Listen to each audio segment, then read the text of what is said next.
What's good, Josh? Your boy J Swab. I am the host of J Swab TV. Before I get into this recap of The Last of Us Season 2 Episode 6 that I should have been dropped for y'all, I want to remind everybody who's currently watching The Last of Us Season 2 that no matter where you are in this series right now, it is okay for you to not watch a finale episode if you don't want to. If all you're going to do after you watch it is create a hate video on the episode, on the season itself, then you don't have to watch the season finale. This is me giving y'all the okay to do that. I know y'all did not need my permission to do so, but I feel like somebody just had to say it because I'm seeing way too much hate on this series that is not that bad. I'm not saying The Last of Us Season 2 is the best thing since sliced bread. I'm not saying it's the best adaptation that I've seen, but the amount of hate videos I see on this series on an episode-to-episode basis gotta be studied. Especially when nobody's forcing y'all to watch the series. Y'all would have thought y'all had a homework assignment on this shit. And I get it. All the videos I see dropping hate on this series, they get a lot of views. Y'all probably profiting off of that heavy. And if that's your prerogative, that's fine. If you just doing this to put food on the table, I can't be mad at you. But if you're literally forcing yourself to watch this series, you can barely sit still. The episodes make your skin crawl. Why are you wasting your time? Why are you tuning into a series that you have no investment in, that you're just going to look for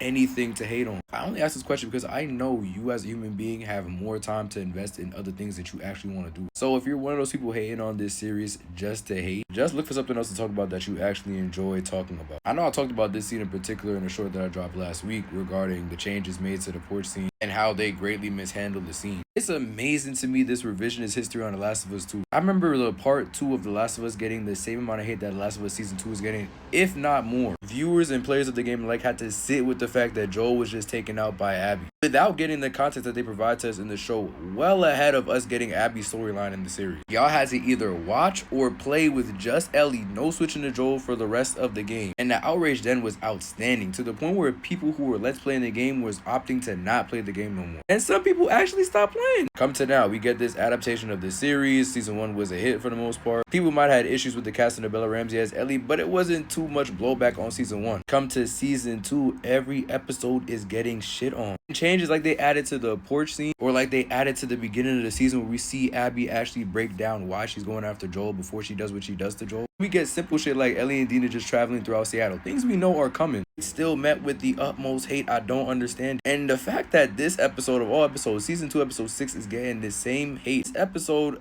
to me personally, was the best of the season by far. I think it should have served as a reminder on the chemistry that Bella Ramsey and Pedro Pascal's Joel and Ellie share on screen together, but also remind viewers of why Ellie is going the distance like this. Why Ellie said, after the decision of the council, I'm just going to go in by myself, even if Dina decided not to go with me, even if Jesse didn't save me in episode 5, even if Tommy did not end up pulling up on this journey at all. I was still leaving town and I was going to spin back for Joel. Because the end of this episode is the whole reason why Ellie is even going on this journey. The fact that she was just starting to be able to forgive this man Joel. Similarly to what she did in the game, by the way. Literally, these scenes are not that different, I promise you. The only real difference being some added lines that Joel adds to the scene after incorporating a new scene that we didn't even get in the game at the beginning of the episode to provide even more context on why Joel did what he did for Ellie back in Season 1. This conversation between a much younger Joel and his father, played by Tony Dalton, established why Joel is the savior that he is in The Last of Us series. We see this in the way he approaches his father, trying to defend his young brother, and by way of belt to ass and likely a lot worse. Joel not going for none of that shit, defends his brother, telling his father he will not put hands on him no more, which sparks a conversation between him and Joel where he basically breaks down to Joel why he does the things that he does. Tells him that it's out of love and it's the only way he knows how, and that hopefully when he's in the position that if he has kids of his own that he has to protect, that he will do a little better than him down the line. This directly goes into this conversation with Ellie later on in the episode where she confronts him, asking him about why he did what he did in the Season 1 finale, asking him for the complete truth of the situation, if there were any other survivors or people with a cure that could heal humanity. And it's at this point where Joel tells her, no, I was capping about the whole thing, but if we went through with the operation, you would have died. Which then leads Ellie to say the same shit she says in the game. The only difference after that is that Joel relates what his father told to him back to now young Ellie, that if you're ever in the same situation as I am right now, that you'll hopefully be a little better than me. Also telling her he loved her, which I don't know how that would have sullied the moment from the game anymore anyway. I don't know what it is. Do y'all be mad at the additions that these people are bringing into the series that weren't in the game? Or y'all mad that Bella Ramsey's playing Ellie? Or y'all mad that it's not a one-to-one adaptation? Which one is it? It's not the fault of the showrunners that y'all set your expectations so high off the rip. This show is never going to be the video game. The video game is never going to be the show. The shit that's in the show is not going to be in the video game. Just because the video game's already out and it's great source material for the series to base things on does not mean that the showrunners have to follow the game front and back. There have been so many additions that the show has made that the game didn't have in it that provided a lot more context on these characters. I think the Bill and Frank episode was great, seeing their relationship expanded on further, establishing why Bill was what he was in the game, but showing that he found love and why that love was worth dying over. I love the change made in season 2 episode 2 where we see the clickers running up on Jackson, climbing over the defenses and seeing Jackson have to defend themselves in this sheer terror. And I especially love how this episode does a great job of having Ellie and Joel share some last moments on screen together for this season anyway, detailing everything that led to the events of season 2 episode 1 that led to where they are at the end of the episode. Literally everything, no exaggeration, because we even get the death of the therapist's husband in this episode. They didn't even have to go back to that, but they still chose to do it to expand on the story that they're telling for this series. Not for y'all who love the game and y'all still cannot appreciate that storytelling. Y'all wild as hell. This tangent been long as hell already, so I'm just gonna touch on some things that happened in this episode, the things that I liked, the things that I didn't like, and then maybe if I got time at the end, I'll go into some predictions of how I think the season's gonna end. Because while I did give this season a lot of grace early on in this video, the fact that it only has 7 episodes is a bit crazy. Trust me, I get the split that they're trying to go for, but damn, we only getting 7 episodes, so we likely gotta wait till next year for season 3. I think they're padding out time while they develop a Last of Us 3 game that they can then adapt into season 4, but that's just my opinion. I definitely feel like that's where they're going with this game series. They're trying to end it out in a trilogy because the ending of The Last of Us 2 was not really revered by a lot of the fans, including me. I'm not gonna put spoilers for that game in this video at all, but y'all really be praising that game. It has so many flaws in it, and y'all know that too. Y'all who hate watching, seek help. I encourage you. I already mentioned how much I appreciated Tony Dalton's inclusion in this episode. This conversation with Joel was the perfect tone setter in my opinion for the final conversation that he has with Ellie at the end of the episode. Rather than retaliating against Joel for standing up to Tommy against the practice that his father takes in disciplining him, he decides to sit with Joel as if he's his own man, as if he's not his son, and talk to him about the inner goings of his mind and why he parents the way he does. Trying to reason with Joel and have him understand the complexities of being a parent. Mind you, he's not absolving himself of the things that he's done at all. He just wants it to be known that the decisions of a parent is not easy, and that the ones you love might not always be fond of the decisions you feel like you gotta make. Fast forward into the scenes with Ellie in this episode, the major thing that I say I loved about how this episode was executed were the flashbacks. We start off from Ellie's earliest birthday since what happened in the season 1 finale to her latest birthday in this series, up until when Joel pushes Pete in the bar, going to their last conversation before Joel is unfortunately taken out by Abby in episode 2 of the season. I love how we see these two characters have such light moments even after what Joel did in the season 1 finale. Seeing Ellie accept the fact that Joel was being truthful to her about his lie that he made in the season 1 finale. But slowly seeing her internally question what he told her as the years progressed. We get the one birthday where he made her a guitar, establishing her connection to music, and also their connection to the guitar, which is one that we've seen throughout this season. An outlet for Ellie that she can use to escape the BS of reality and also connect with Joel. The scene that got me the most this episode outside of the porch scene was without question the one where Ellie goes into space in her mind. They do a great job of adapting this scene from the game. Seeing Ellie allow herself to go into space, having Joel bring the tapes and immerse her even further in this experience,